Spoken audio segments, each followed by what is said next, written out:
আসসালামু আলাইকুম, কেমন আছেন সবাই? আমি শাহরানু ভালো আছি। আর সকালে ঘুম থেকে উঠে আজকে একটু ফ্রেশ হলাম, মানে হ্যাঁ, ফ্রেশ ওয়াশ দিয়ে মুখটা ধুয়ে একটু স্কার্ট করে নিলাম, কারণ অনেক দিন যাবত ত্বকের কোনো যত্ন নেওয়া হচ্ছে না।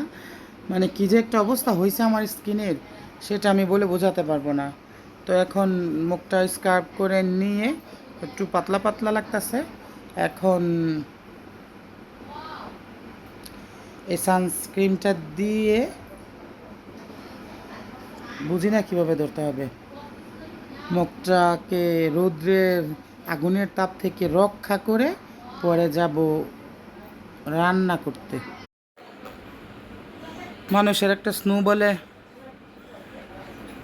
2 মাস যায়, 3 মাস যায়, আর আমার একটা স্নো বছর যায়।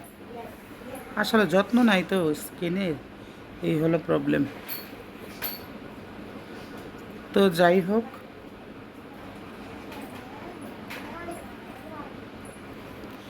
যাই রান্না করে কী কী রান্না করব সেটা তো অবশ্যই শেয়ার করব, সারাদিনের যত কার্যকলাপ। তো ভিডিওটা কেউ স্কিপ না করে পাশে থাকেন আর দেখতে থাকেন। রান্নাঘরে চলে আসছি, লতি রান্না করব। আর লতিটা একটু ভাপ দিয়ে নিলে কি কুচকুচানি ভাবটা চলে যায়, যেহেতু আমার অ্যালার্জির প্রবলেম। আর এখানে আমি মুরগি নিয়েছি, মুরগি দিয়ে আমি বেবির জন্য একটা তরকারি রান্না করব, আর কিছু মুরগি ফ্রাই করব, কারণ এই পোলট্রিটা না আসলে গরম কেউ খেতে চায় না, এ হলো প্রবলেম। তো ভেজে দিলে আবার সবাই খায়। আর এখানে আমি দুধ গরম করে নিলাম, দুধ আনা হয়েছিল বেশি না, এই একটু, কারণ সেমাই রান্নার জন্য আর এত বেশি দুধ লাগে না। আর একরকম এক আইটেমের সেমাই রান্না করব। আর এখানে বেবির জন্য আমি এই যে মুরগির মাংস পেঁপে আর আলু দিয়ে বসা দিছি, কারণ বেবি ঝাল টাল কিছু খেতে পারে না। এই হলো ঘটনা, দুধ জাল দেওয়া শেষ। আর ডিমগুলো আনা হয়েছে, কবেই ফ্রিজে রাখা হয় না। আসলে কি করব, মানে দেখা যেতেছে যে কাজগুলা করি দুজনে মিলেই, তারপরেও মানে অনেক সময় নিজেরটা আবার নিজের মতো করে না হলে আসলে ভালো লাগে না। এই হলো আমার প্রবলেম। আমি আমার আমার কারো কাজ কেন জানি ভালো লাগে না, যে আমার মনে হয় শুধু এই ত্রুটি ওই ত্রুটি রয়েই গেছে, এটা এইভাবে হলে ভালো হতো, এটা ওইভাবে হলে ভালো হতো, মানে আমার কাছে এমন লাগে। তো সেই জন্য একটু কষ্ট করে হলো নিজের কাজটা নিজে করতেই পছন্দ করি। সেটা হোক আমার ঘর ঝাড়ু দেওয়া, হোক আমার বেড কভার চেঞ্জ করা, হোক আমার বাথরুম পরিষ্কার করা। আমি হ্যান্ডিং হেল্প দিয়ে আমি কখনোই, মানে তাদের একদিন দিছিলাম একজনের, মানে কাপড়, মানে বাথরুমটা ধুইতে আমার ভালো লাগে না, মনে হয় যে না। তো এই জন্য নিজের কাজগুলো আসলে নিজে করার চেষ্টা করি। আর কাজ করলে না শরীরটা একটু হালকাও লাগে, এই হলো কথা। মানে টাকা বাঁচবে, হেল্পিং হ্যান্ড রাখবো না এরকমের কিছুই না, মানে নিজের কাছে নিজের হালকা লাগে এই জন্য। আর এই যে আমার লতি রান্নাটা হয়ে গেছে, আর এখানে আমি ফুলকপি আলু দিয়ে একটা ট্যাংরা মাছ দিয়ে একটা পাতলা ঝোল রান্না করব।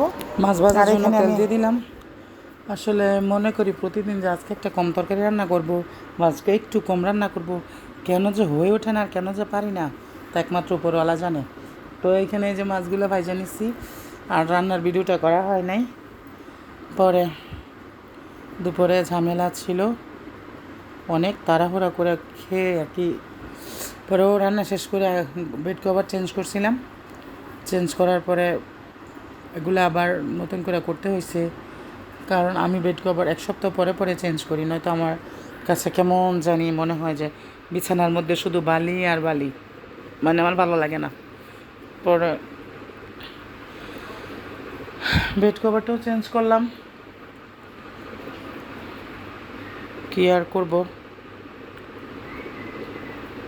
যেটা করার সেটা তো করতেই হয়, নইলে কীভাবে আর কি সম্ভব।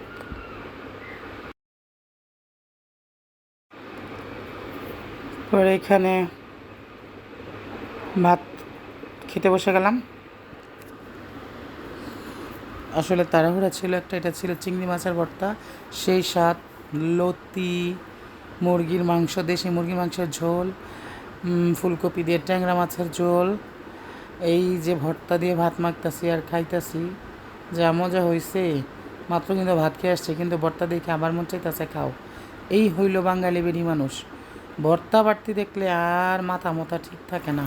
ভাত খেয়ে শুয়েছিলাম, সন্ধ্যার সময় এরা পড়তে আসছিলো, বিকেলে ওদেরকে পড়াই দিয়া পরে এখানে ওই যে সকালে যে মুরগি রেডি করে রাখছিলাম, ম্যারিনেট করে রাখছি ফ্রিজে, পরে এইটা ময়দা দিয়ে ভাইজা খেলাম। খাওয়া বলে কথা, তো মন চাইলে আর কি করার। আর আমার আবার এই অলসতাটা নাই যে আমি করব না, খাবো না, আমার মন চাইছে তো আমি করে ফেলবো, শেষ। কী আর করার। এজন্য আমাকে সবাই ধন্যবাদ জানায় যে আপনি এক ব্যক্তি, আপনার কোনো কাহিল নাই। কাহিল কেন রে বাবা, কাজই তো করবো, এখানে কাহিলের কী আছে? আপনার ওয়েটার তুলনায় আপনি তো কোনো হেলামি করেন না, মানে কোনো কিছু করেন না, হেলামি কি, কাজ করব, সবচেয়ে বড় কথা। এইটা হলো কথা, আমি পছন্দ করি কাজ করতে, কে করে না করে জানি না, আমার কাজ করতে ভালো লাগে। তো এই যে মুরগি ফ্রাই ভাই যাই না, সুন্দর খেতেও বসে গেলাম। মজা হয়েছিল, অনেক মজা হয়েছে, টেস্টি, একদম মনে হচ্ছে যে রেস্টুরেন্ট ফেল। আরেকদিন সবাই নিয়ে খাবো, কে কে খাবেন ইনবক্সে জানায়েন, সরি কমেন্টে জানায়েন। আর এখানে ওই যে সকালে যে বেড কভার চেঞ্জ করছিলাম, এটা আবার দুপুরে গোসলের সময় ভিজায় রাখছিলাম, ভিজায় পরে ধুইছি, কী আর করবো। আর এদিকে দুধ জাল করে রাখছি, একটু সময় রান্না করব যাতে খেতে পারি। তো এই তো সারাদিনের কর্মকাণ্ড কী করলাম না করলাম শেয়ার করলাম। সবাই ভালো থাকবেন, ভালো রাখবেন। আসসালামু আলাইকুম।